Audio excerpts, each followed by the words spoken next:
Good morning. എല്ലാവരും സുഖമായിട്ടിരിക്കുന്നു വിചാരിക്കുന്നു. നിങ്ങളെല്ലാവരും ഒ പിയിൽ എന്നെ കാണാൻ വരുമ്പോൾ ഓരോരോ ചെറിയ ചെറിയ ബുദ്ധിമുട്ടുകൾ നിങ്ങൾ പലപ്പോഴും പറയാറുണ്ട്.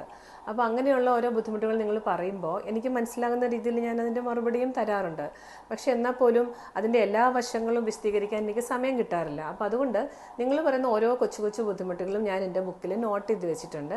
ഇനി അതിനെക്കുറിച്ച് എനിക്ക് പറയാവുന്ന വിശദമായിട്ടുള്ള ഒരു അഡ്വൈസ് തരാനായിട്ടാണ് ഞാൻ ഉദ്ദേശിക്കുന്നത്. അപ്പോൾ ഇന്ന് ഞാൻ പറയാൻ ഉദ്ദേശിക്കുന്നത് വയറുവേദന, പ്രഗ്നൻസിയിലുണ്ടാകുന്ന വയറുവേദന. അത് മിക്കവാറും ഏർലി പ്രഗ്നൻസി ആദ്യത്തെ 3 മാസങ്ങളിലോ അത് കഴിഞ്ഞിട്ടോ ഒക്കെ ജനറലായിട്ട് പറയാം.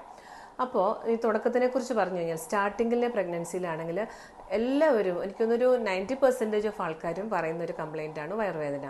ഇത് പലർക്കും ടെൻഷൻ ഉണ്ടാക്കുന്നൊരു കാര്യമാണ്. കുഴപ്പമുണ്ടോ കുഴപ്പമില്ലയോ? അപ്പോൾ ഞാൻ ആദ്യമേ പറയട്ടെ, കുഴപ്പമുണ്ടെന്ന് നിങ്ങൾ ആദ്യമേ വിചാരിക്കേണ്ട. എല്ലാ കേസിലും അതൊരു പ്രശ്നമല്ല. പിന്നെ നമ്മൾ ആദ്യമായിട്ട് ഒരു കുഞ്ഞ് നമ്മുടെ ഗർഭപാത്രത്തിൽ പോയിരുന്ന് വളരുന്ന ആ സമയമുണ്ടല്ലോ, ഇംപ്ലാന്റേഷൻ എന്ന് പറയും. ആ സമയത്ത് യൂട്രസിൻ്റെ യൂട്രസ് ഉണ്ടാക്കിയിരിക്കുന്നത് മസിലുകൾ വെച്ചിട്ടാണ്.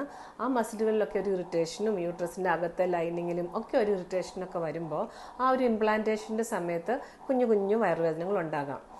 അതൊരു പീരിയഡ്സിൻ്റെ പോലത്തെ അത്ര സിഗ്നിഫിക്കൻ്റ് പെയിൻ ഒന്നും ആയിരിക്കണം നിർബന്ധമില്ല.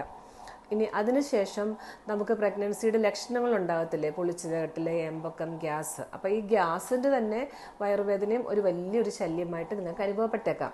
പിന്നെ വേറൊരു കാര്യമാണ് മൂത്രത്തിപ്പഴുപ്പ്.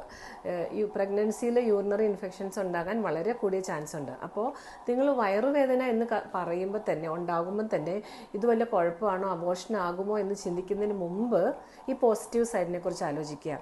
അത് ഇംപ്ലാന്റേഷൻ്റെ വേദനയാകാം, യൂറിനറി ഇൻഫെക്ഷൻ ആകാം, ഗ്യാസിൻ്റെ ബുദ്ധിമുട്ടാകാം. അങ്ങനെ പോയി കഴിഞ്ഞാൽ അത്രയൊക്കെയാണ് ഇത് കോമൺ ആയിട്ട്. പിന്നെ ഇത്തരം പെയിനുകളൊന്നും ഒരു ഗൗരവ സ്വഭാവമുള്ളതല്ല. വല്ലപ്പോഴും ഇടയ്ക്കൊരു വേദന, ഒരു എരിച്ചിൽ പോലുള്ള വേദന, അല്ലെങ്കിൽ മസിലിൻ്റെ പെയിന്, ഇതൊന്നും സീരിയസ് ആയിട്ടുള്ള പ്രശ്നമല്ല. അതൊക്കെ നമുക്ക് മരുന്ന് തന്ന് ചികിത്സിക്കാൻ പറ്റുന്നതേ ഉള്ളൂ. ഇനി ഇത് കണ്ടിന്യൂസ് ആയിട്ട് പെയിൻ ഉണ്ടെങ്കിൽ, പ്രത്യേകിച്ച് നമ്മൾ ഏർലി പ്രഗ്നൻസിയിൽ ചിന്തിക്കേണ്ട 2 പ്രധാനപ്പെട്ട പ്രശ്നങ്ങളുണ്ട്. അതിലൊന്ന് തീർച്ചയായും ട്യൂബൽ പ്രഗ്നൻസിയാണ്. അതായത് ഗർഭപാത്രത്തിനുള്ളിലല്ലാതെ ഗർഭപാത്രത്തിൻ്റെ വെളിയിൽ ട്യൂബിനകത്ത് ഗർഭം ഉണ്ടാകുമ്പോൾ, ട്യൂബ് എന്ന് പറയുന്ന വളരെ തലമുടി നാര് പോലത്തെ ഒരു കുഞ്ഞു സാധനമാണ്.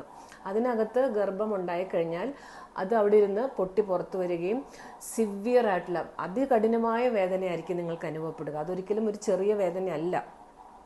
അതോടൊപ്പം തന്നെ പേഷ്യൻ്റ് നിങ്ങൾ കൊളാപ്സ് ചെയ്യും, നിങ്ങൾ തലകറങ്ങി വീഴും, പൾസും BP ഒന്നും ഇല്ലാത്ത അവസ്ഥയിലായിരിക്കും ചിലപ്പോൾ നിങ്ങൾ ഹോസ്പിറ്റലിൽ എത്തുക.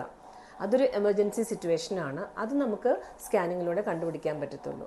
പിന്നെ വളർച്ചക്കുറവ് എന്ന് പറയുന്നത് അബോർഷൻ ആകാനുള്ള ഒരു ടെൻഡൻസി ഉള്ള കേസുകൾ. അതായത് ഒരു 100 പേഷ്യൻസ് ഗർഭിണിയായി കഴിഞ്ഞാൽ അതിലൊരു 50-57 അബോർഷൻ ആകാനുള്ള ചാൻസ് ഉണ്ട്. അപ്പോൾ അതുകൊണ്ട് ഒരിക്കൽ അബോർഷൻ ഉണ്ടായവർ ഇനിയും ഉണ്ടാകുമെന്നോ അല്ലെങ്കിൽ എൻ്റെ ഗർഭം അബോർഷനായി പോകുമെന്ന് നിങ്ങൾ വിചാരിച്ച് ടെൻഷൻ അടിച്ചിട്ട് ഒരു കാര്യമില്ല. ഇതൊന്നും നമ്മുടെ കയ്യിലിരിക്കുന്ന കാര്യങ്ങളല്ല. നമുക്കിതിനൊക്കെ സപ്പോർട്ട് ചെയ്യാനുള്ള മെഡിസിൻസ് തരാം, അത് നമ്മൾ തന്നുകൊണ്ടേയിരിക്കുന്നുണ്ട്. പിന്നെ അത് പ്രശ്നമുണ്ടാകുമോ ഇല്ലയോ എന്ന് അറിയാനായിട്ട് നമ്മൾ സ്കാനിങ്ങിലൂടെ കണ്ടുപിടിക്കും. വളർച്ചക്കുറവുണ്ടെങ്കിൽ സമയത്തിന് കുട്ടിയുടെ ഹാർട്ട് ബീറ്റ് സ്കാനിങ്ങിൽ കണ്ടില്ല എങ്കിൽ, അല്ലെങ്കിൽ സ്പോട്ടിങ് അല്ലെങ്കിൽ ബ്ലീഡിങ് ഉണ്ടെങ്കിൽ, ഇതൊക്കെ നമ്മൾ സംശയിക്കേണ്ട സാഹചര്യങ്ങളാണ്. ഇങ്ങനെ ഒന്നുമില്ലാത്ത ചെറിയ ചെറിയ വേദനകളെക്കുറിച്ച് നിങ്ങൾ ഈ പ്രഗ്നൻസിയുടെ തുടക്കകാലത്ത് ഒട്ടും ടെൻഷൻ അടിക്കേണ്ട. അതെന്തായാലും അതിന് പരിഹാരം തരാനായിട്ട് നിങ്ങളോടൊപ്പം തന്നെ ഞങ്ങൾ എല്ലാവരുമുണ്ട്.